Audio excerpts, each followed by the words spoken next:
start. Now, many of us have dogs and often we don't know what's going on in their bodies at their age. We recently caught up with veterinarian Daniel Elkin from Vet Point to chat about the various life changes of a dog and to look at what checkups are needed for pets at various ages from puppy to senior. Take a look. Throughout your pet's life, it will need stage-specific care for good health. For puppies, vaccinations protect them against harmful infections. This is little Molly. She's a 4-month-old street special. She was rescued by an organization called Tin Can Town. She's in for her final vaccination booster. We generally vaccinate our puppies at 8 weeks, 12 weeks, and then again at 16 weeks. The core vaccinations are there to protect them against horrible viral diseases like distemper, parvovirus, hepatitis, and parainfluenza virus. And then they obviously need to get 2 rabies vaccinations as well whilst they're puppies. Then what we often also do is we deworm them at the same time as these vaccinations, just because puppies have a tendency to pick up a lot of rubbish while they're out and about. Your puppy also needs good nutrition for healthy growth and development, and it's an ideal time to implant a microchip. Microchipping or tagging is something that we also like to do in the puppy stages. So the microchip is a tiny little chip that gets injected between their shoulder blades. And basically, there's all welfare organizations and all vets have a scanner which can detect this microchip. Each dog has a unique code which is then linked to the owners. So if your dog goes missing and it gets brought into a veterinary practice or an animal welfare organization, they'll scan it, they'll see your code, they'll send it off to the manufacturers of the microchipping company, and it'll get linked to your name and they'll be able to contact you. The microchipping process is really, it's a painless procedure. The needle is a tiny bit bigger than the average needle that we use. They hardly ever feel it, and it's the kind of thing that you don't need it until you do need it. Once your dog is a fully grown adult, the focus shifts to maintaining good health and looking after their teeth and gums. One of the easiest ways to implement good oral hygiene is to put your dog onto a dry food. So the abrasive action of crunching through those pellets helps keep the teeth clean, kind of like eating an apple. So what we use is just a tiny little piece of gauze, and all you need to do is pop it on your finger, and then you just gently lift the gum, give that canine a bit of a scrub, 2 or 3 strokes, and then all the way back to the molars.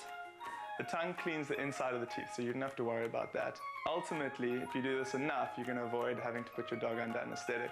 Unfortunately, to clean their teeth, we do have to put them under GA, because the dog obviously isn't going to go and sit and wait for you to clean its teeth. Your middle-aged dog needs to be in good physical condition, which helps prevent diseases. One of the questions I get asked the most over the phone is, how much should my dog weigh? And obviously that's very difficult for me to answer over the phone. The weight of your dog isn't that important, the condition of your dog is. You want to just be able to feel the ribs of your dog when you rub your hands over the thorax, and you want a nice little waistline.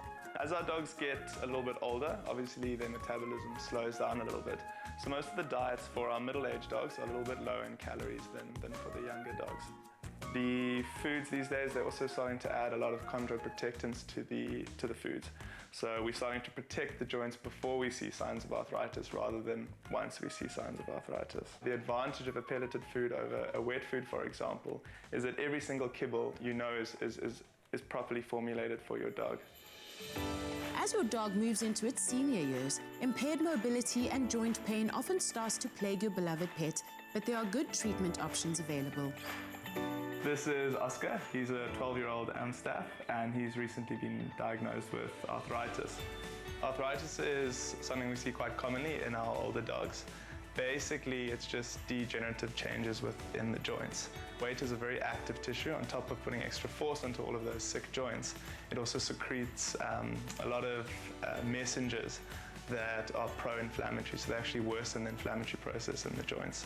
So some of the signs that you might see in your dog is that he or she is not as keen to go on walks anymore. They're often a little bit slow in getting up after they've been lying down for a while. Some of our clients also complain that the dog whimpers at night or it struggles to get into a comfortable position when going to sleep.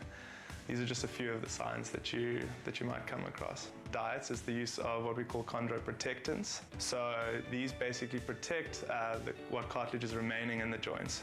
You can't really help the cartilage reform. That's a very slow process. So our goal is to try and protect the remaining cartilage. and that obviously a nice smooth cartilage in the joint is a lot more comfortable for the patient.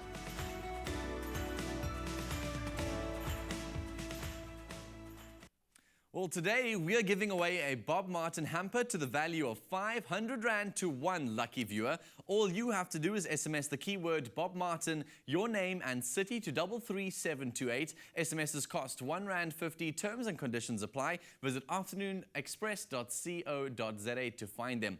Now, after the break, we have a very special treat for you. We know we've been having lots of humor in the loft today, and I'm sure you might be feeling quite blue. Well, the exact opposite of blue. We have blues musician joining us in the loft, Gerald Clark. Don't go anywhere. We'll be right back.